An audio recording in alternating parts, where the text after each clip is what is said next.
Hi everyone! So this is my very first mini vlog. I started my day na itali mo na yung hair ko bago gumawa ng anuman, and then nakasanayan ko na every morning open ko lahat ng curtain dito sa loob ng bahay para pumasok yung liwanag. At bago ko simulan ang mga gawaing bahay, hatid muna si hubby sa gate. Ayan, beso-beso. At papunta na siya sa office. Ayan, sweet-sweetan muna si Mrs. at malapit na ang sweldo, baka hindi mabigyan ng 5,000. And ito na nga yung mga parcels na naghihintay sa akin. 6 na yung na-unbox namin last night. And eto na nga, yung kalat at gulo na naghihintay sa akin sa loob ng bahay. Parte pa yan nung 6 na parcels na nabuksan namin last night.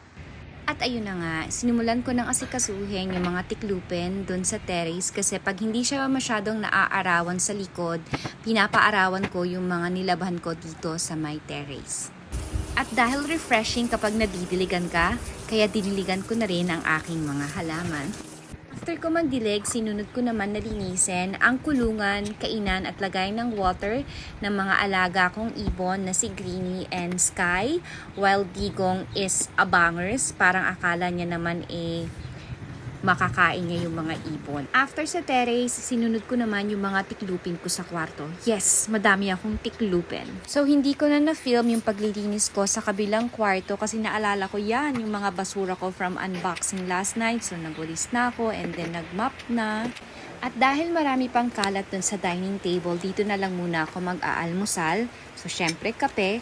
At yung almusal ko is yung malagkit na suma na nabili ko sa palengke, 50 pesos for 6 pieces. Siyempre, nood-nood lang muna ng TV while nag-aalmusal. At nasikaso ko na rin pala ang aking DIY Christmas wreath 2023. And as the saying goes, malayo na, pero malayo pa. Which for me, it means malayo na ang narating or nabago sa itsura ng bahay namin ngayon kumpara sa itsura ng bahay namin noon. Malayo pa kasi marami pa kaming kailangang ayusin, gawin para ma-reach ko yung goal ko na team puti, team kahoy, team boho na bahay. Pero super saya na ako na makita yung bahay ko na ganito. Thank you for watching!